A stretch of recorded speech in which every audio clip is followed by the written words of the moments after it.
என்னோட பேரு பரத், சென்னை பையன்தான், வயசு 26. ஒண்டிக்கட்டை, ஆனா கொஞ்சம் அனுபவசாலி. சரி வாங்க மக்களே, நம்ம கதைக்குள்ள போவோம். இந்த கதை ஒன்னும் புதிய சிந்தனை எல்லாம் கிடையாது. ரொம்ப நாளா கதையே எழுதாம இருந்த என்கிட்ட என்னோட வாசகி ஒருத்தி, நீ ஏன் நம்மள பத்தி எழுத கூடாதுன்னு கேட்டா. அதனால எங்க நடுவுல நடந்த நிகழ்வுகளின் தொகுப்பாக இதை நான் சொல்லப் போறேன். கண்டிப்பா உங்களுக்கும் பிடிக்கும் என்று நம்புறேன். இந்த கதை வழக்கமா என்னோட கதைகளை படிச்சுட்டு என்னோட மின்னஞ்சலுக்கு மெசேஜ் பண்ணுற நிறைய பேரை போல இதுவும் ஆரம்பத்தில் ஒரு மெசேஜ் ஆகத்தான் தொடங்கியது. கதை நல்லா இருக்கு என்று சொல்ல நானும் நன்றி சொல்லிட்டு, இது போல கதைகள் இன்னும் நிறைய வரும், கண்டிப்பா உங்க சப்போர்ட் கொடுங்கன்னு சொன்னேன். அப்போதுதான் அவளை பற்றி கொஞ்சம் கொஞ்சமாக தெரிந்து கொண்டேன்.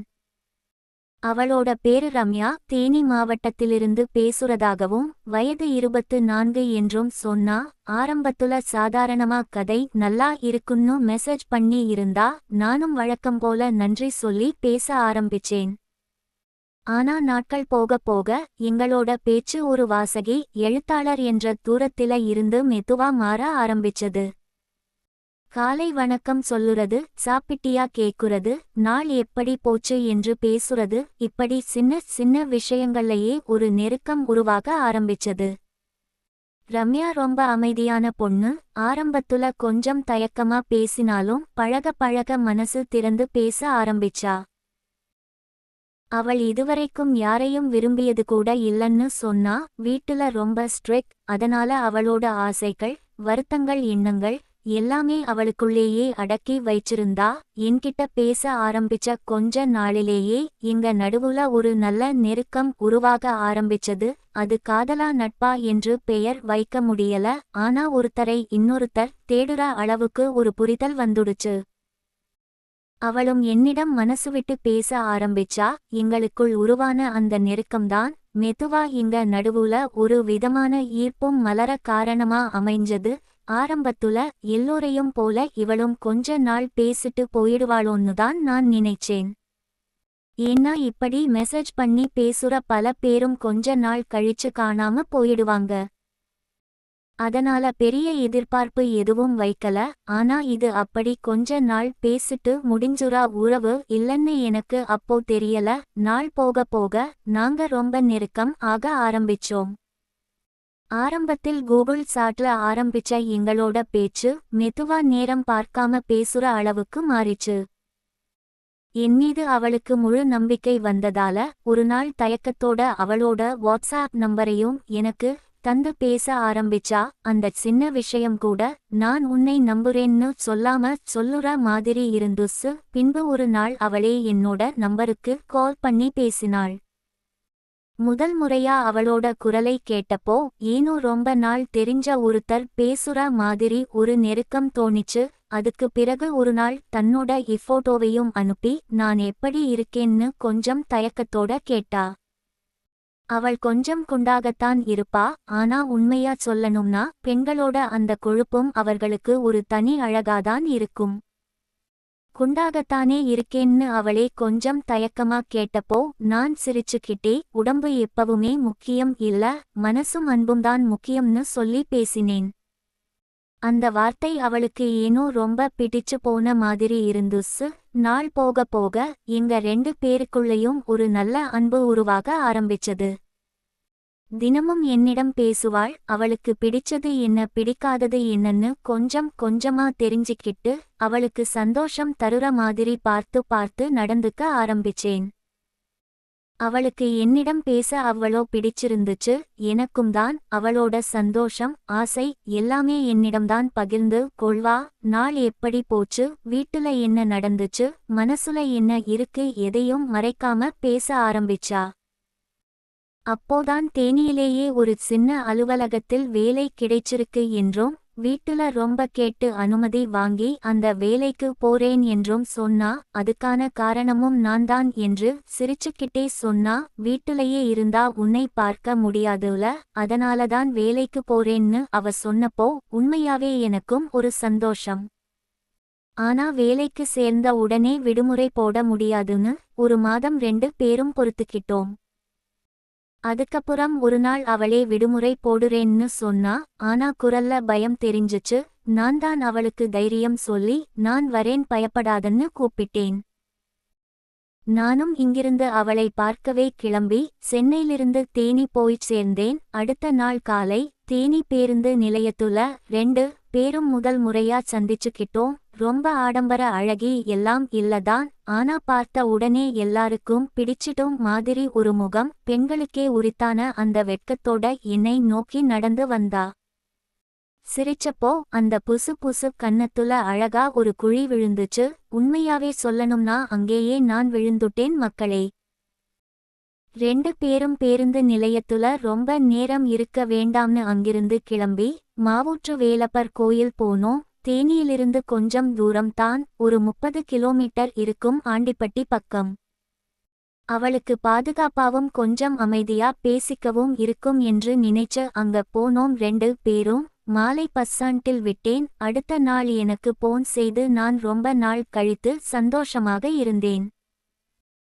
அதற்கு நீதாண்டா காரணம் என கூறி பேசினாள். அவளுக்கு என்னோட கூட வர்றது நல்லா இருக்குறதாவும் பாதுகாப்பா உணருறதாவும் சொன்னா.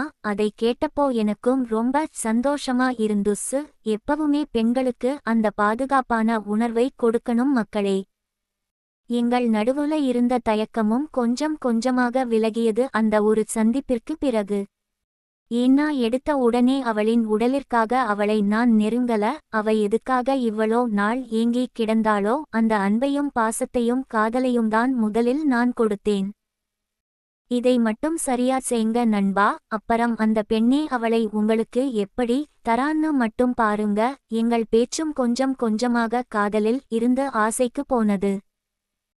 பகல் நேரத்தில் சாதுவாக பேசும் நாங்கள் இரவு நேரத்தில் இங்க உள்ள இருக்கிற ஆசையை மொத்தமாக ஒருத்தர் மாத்தி ஒருத்தர் கொட்டி தீர்த்துப்போம். என்னதான் நாங்க மொபைல்லையே குடும்பமே நடத்திக்கிட்டு இருந்தாலும் நேர்ல பார்த்துக்க வாய்ப்பு எங்களுக்கு சரிவர அமையவே இல்ல.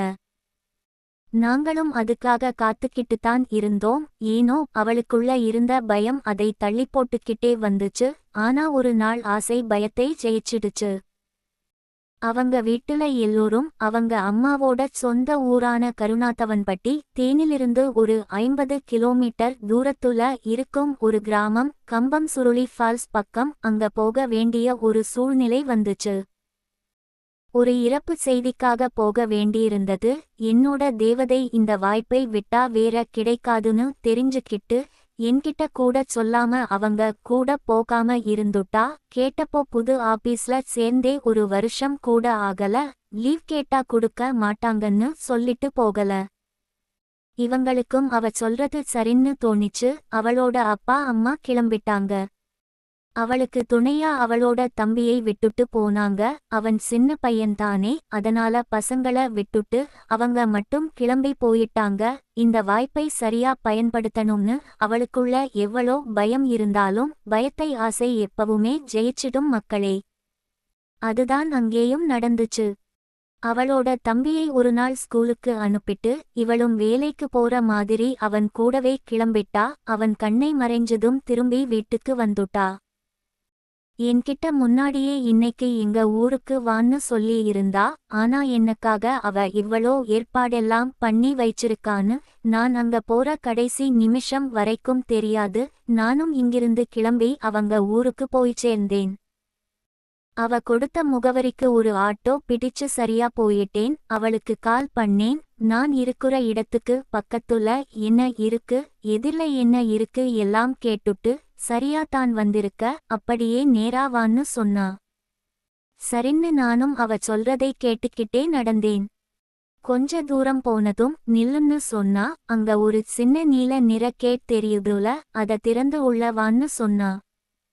அதை பார்த்தா ஏதோ வீடு மாதிரி இருந்துச்சு. இங்க யாரு இருக்கா, என்ன இடம் இதுன்னு கேட்டேன். கேள்வி கேட்காம நான் சொல்றத செய்டா, கேட் திறந்து உள்ள போய் காலிங் பெல் அடின்னு சொன்னா. சரின்னு நானும் அவ சொல்றாளேன்னு ஒரு வித பயத்தோடவும் குழப்பத்தோடவும் போய் அந்த வீட்டோட காலிங் பெல்லை அழுத்தினேன். எனக்கு அங்க காத்திருக்குற இன்ப அதிர்ச்சி எதுவும் தெரியாம சின்ன பிள்ளை மாதிரி பெல் அடிச்சேன். சடார்னு கதவு திறக்க சிவப்பு கலர் புடவையில சின்னதா ஒரு பொட்டு, கொஞ்சமா தலையில பூவோட என் கண்ணு முன்னாடி தேவதை போல காட்சி தந்தா. என்னால என் கண்ணையே நம்ப முடியல. என் எதிர்ல நிக்குறது ரம்யாதானான்னு எனக்கே ஒரு ஆச்சரியம். பேருக்கு ஏத்த மாதிரி அவ்வளோ ரம்மியமா இருந்தா. இன்னைக்கு என்னை மறந்து நான் அப்படியே வாசல்லையே நின்னுட்டேன். அவ உடனே பரத் பரத்னு கூப்பிட. அப்போதான் நான் சுயநினைவுக்கு வந்தேன். இது கனவு இல்ல, நிஜம்தான் அப்படிங்கிற தெளிவு அப்போதான் எனக்குள்ள வந்துச்சு. இப்படியே வெளியே நின்னு பார்த்துக்கிட்டே இருக்க போறியா, உள்ள வர்றியா, யாராவது பார்த்தா பிரச்சனை ஆகிடும்னு அவ சொன்னா. நானும் உடனே உள்ள போக அவ கதவை சாத்திட்டா. ஆனா அவ கொடுத்த அந்த இன்ப அதிர்ச்சில இருந்து என்னால இன்னும் மீண்டு வர முடியல. அவ உடனே களைப்பா வந்திருப்ப, போய் முகம் கழுவிட்டு வான்னு ஏதோ வெளியூர்ல இருந்து வந்த புருஷன்கிட்ட பொண்டாட்டி சொல்ற மாதிரி சொன்னா. நானும் முகம் கழுவிட்டு வர, வெயில்ல வந்திருக்க, இத குடின்னு சில்லுன்னு மோர் கொடுத்தா. அதை வாங்கி நான் குடிச்சிட்டு இருக்க, அவ அதை வாங்கிக்கிட்டு சிரிச்சுக்கிட்டே சமையலறை பக்கம் போயிட்டா. என்னால எதையும் நம்பவும் முடியல, நம்பாம இருக்கவும் முடியல. இதுல எதையுமே நான் எதிர்பார்த்து அவ கூட பழகல. எதிர்பார்த்து இங்க வரவும் இல்ல. ஆனா இன்னைக்கு இப்படி ஒரு வாய்ப்பு. என்னோட ரம்யா ரொம்ப அழகா இருந்தா. இன்னைக்கு பார்த்துக்கிட்டே இருக்கலாம் போல இருந்துச்சு. அவளை பார்க்க பார்க்க ரசிச்சுக்கிட்டே இருந்தேன் மக்களே. அவ கிச்சனுக்குள்ள போக, என்னால இங்க ஹால்ல இருப்பு கொள்ளல. இங்க தனியா நான் என்ன பண்ண போறேன். அதனால குட்டி போட்ட பூனை போல நானும் அவ பின்னாடியே கிச்சனுக்கு போனேன். அங்க சமையல் வேலை பார்த்துக்கிட்டு இருந்த என்னோட அழகு தேவதையை பின்னாடி இருந்து பார்த்து கொண்டே இருந்தேன். இதை எதிர்பார்த்தவளா? அவளும் என்ன சார் அதுக்குள்ள இங்க வந்துட்டீங்க, ஏன் கொஞ்ச நேரம் அங்க இருக்க முடியலையான்னு கேட்டா. இப்படி நீ இவ்ளோ அழகா என் முன்னாடி சுத்திக்கிட்டு இருக்கும்போது என்னால எப்படிடி அமைதியா உட்கார முடியும்னு சொல்லிட்டு அவளோட கன்னத்தில் பாசமாக ஒரு முத்தம் கொடுத்தேன். டேய் சும்மா இரு, சமையல் பண்ணணும், அப்புறம் உனக்குத்தான் பசிக்கும் பாத்துக்கோன்னு அவ சொல்ல. அதெல்லாம் அப்புறம் பாத்துக்கலாம்டி, அந்த பசியை பார்த்தா இந்த பசியை யாரு தீர்க்குறதுன்னு சொல்லிட்டு இருவரின் பசியையும் தீர்த்தோம்.